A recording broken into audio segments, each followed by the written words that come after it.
Hi అండి, welcome back to గన్సల రుచులు. ఈరోజు నేను మీకోసం సింపుల్గా అండ్ ఈజీగా ఎగ్ మంచూరియా ఎలా చేసుకోవాలో చూపించబోతున్నానండి. కానీ మనం రెసిపీ స్టార్ట్ చేసే కన్నా ముందుగా మీరు కనుక నా ఛానల్ని ఫస్ట్ టైం చూస్తున్నట్లయితే ప్లీజ్ వెంటనే సబ్స్క్రైబ్ చేసి పక్కనే ఉన్న బెల్ ఐకాన్ని యాక్టివేట్ చేసుకోండి. ఇక ప్రొసీజర్ చూసినట్లయితే నేను ముందుగా ఒక ప్లేట్లో 6 ముందుగానే ఉడికించుకున్న గుడ్లను తీసుకున్నానండి. అందులో పచ్చసొనను తీసేసి ఈ విధంగా తెల్ల సొనను మాత్రమే ఈ విధంగా కట్ చేసుకోవాల్సి ఉంటుంది. ఇందులో లోపల భాగాన్ని అసలు ఉపయోగించకూడదండి. మీకు ఇష్టమైతే మీరు స్మాష్ చేసి దాన్ని కూడా యూజ్ చేసుకోవచ్చు. ప్రస్తుతానికైతే ఈ విధంగా తెల్ల భాగాన్ని అంతా చిన్న చిన్న ముక్కలుగా కట్ చేసి ఒక బౌల్లోకి తీసుకోవాలి. అందులోనే ఒక అరకప్పు కార్న్ఫ్లోర్ అలాగే ఒక అరకప్పు మైదా వేసుకోవాలండి. ఇప్పుడు ఇందులోనే రుచికి సరిపడా ఉప్పు కూడా వేసుకుంటున్నాను. నేను ఇక్కడ 1/2 స్పూన్ యూజ్ చేస్తున్నానండి. మీ టేస్ట్కి తగ్గట్టు చూసి మీరు అడ్జస్ట్ చేసుకోండి. అలాగే దీంట్లోనే 1 స్పూన్ కారం కూడా వేస్తున్నాను. మీకు కాస్త స్పైసీగా కావాలంటే ఇంకొక 1/2 స్పూన్ యాడ్ చేసుకోవచ్చు. అలాగే దాంతోపాటుగానే ఒక 1/2 స్పూన్ గరం మసాలా, ఒక కోడిగుడ్డును ఈ విధంగా గిల్లకొట్టి పెట్టుకున్నానండి. ఒక గుడ్డు వేసుకుంటున్నాను. ఈ విధంగా వేసి ఈ పదార్థాలన్నీ బాగా కలిసేటట్లుగా బాగా మిక్స్ చేసుకోవాలి. ఒక 3 మినిట్స్ మిక్స్ చేశాక ఆ ఎగ్ మిశ్రమం అంతా బాగా కలుస్తుందండి. ఇప్పుడు ఇందులో కొద్దిగా వాటర్ యాడ్ చేసుకుంటూ చక్కగా పర్ఫెక్ట్ కన్సిస్టెన్సీ వచ్చే వరకు మనం దీన్ని కలుపుకోవాల్సి ఉంటుంది.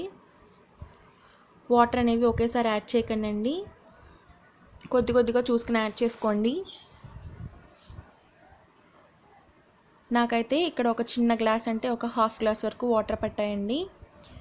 చూసినట్లయితే కన్సిస్టెన్సీ అనేది ఈ విధంగా వచ్చింది. మీకు ఇందులో ఇష్టమైతే మీరు ఇందులో ఫుడ్ కలర్ కూడా యూజ్ చేసుకోవచ్చు.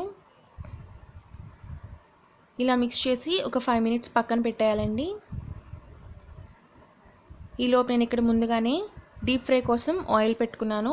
ఆయిల్ కాస్త హీట్ అయ్యాక అందులో నేను ముందుగా చేసి పెట్టుకున్న గుడ్డు మిశ్రమాన్ని ఈ విధంగా చిన్న చిన్న పునుగుల్లా వేసుకుంటున్నానండి.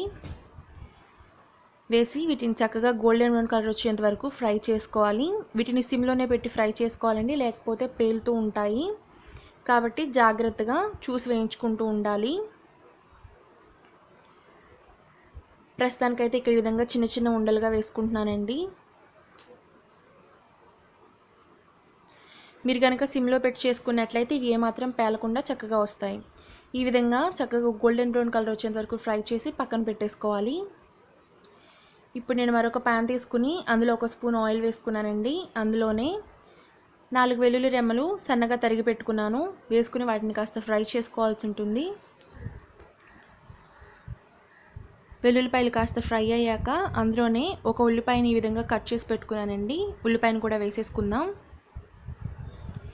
ఉల్లిపాయ కూడా మరీ వేగాల్సిన అవసరం లేదండి, కాస్త వేగితే సరిపోతుంది. పచ్చివాసన పోయినట్లయితే సరిపోతుంది. ఉల్లిపాయను కూడా కాస్త ఫ్రై చేసుకోవాలి. ఒక 2 నిమిషాల వరకు ఫ్రై చేసినట్లయితే సరిపోతుందండి. మీరు కావాలంటే ఇందులో అల్లం కూడా కట్ చేసి వేసుకోవచ్చు. ఆయిల్ అనేది మరీ ఎక్కువ వేయకండి, టేస్ట్ బాగోదు. కాబట్టి ఆయిల్ అనేది చాలా తక్కువగానే వేసుకోండి.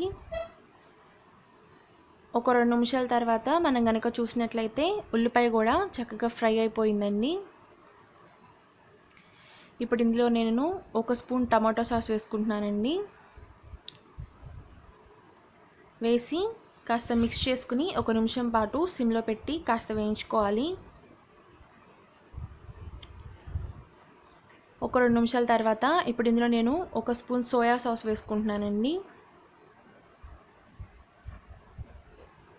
దీన్ని కూడా వేసి కలిపి ఒక 2 నిమిషాల పాటు వేయించి ఒక చిన్న గ్లాస్ వాటర్ వేసుకోవాలి. వాటర్ వేసాక ఈ విధంగా తయారవుతుంది. ఇప్పుడు ఇందులో మనం ముందుగానే ఫ్రై చేసి పెట్టుకున్న ఎగ్ మిశ్రమంతో చేసి పెట్టుకున్న చిన్న చిన్న బాల్స్ని వేసేసుకోవాలి. వేసుకుని ఒక 5 నిమిషాల పాటు కలిపి సిమ్లో ఉంచుకున్నట్లయితే సరిపోతుందండి. మీకు కాస్త గ్రేవీగా కావాలనుకున్నట్లయితే కాస్త టొమాటో సాస్ని ఎక్కువ వేసుకుంటే సరిపోతుంది.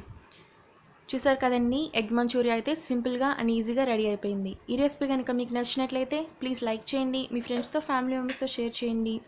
ఈ రెసిపీ ట్రై చేసి ఎలా వచ్చిందో నాకు కామెంట్స్లో తప్పకుండా తెలియచేయండి.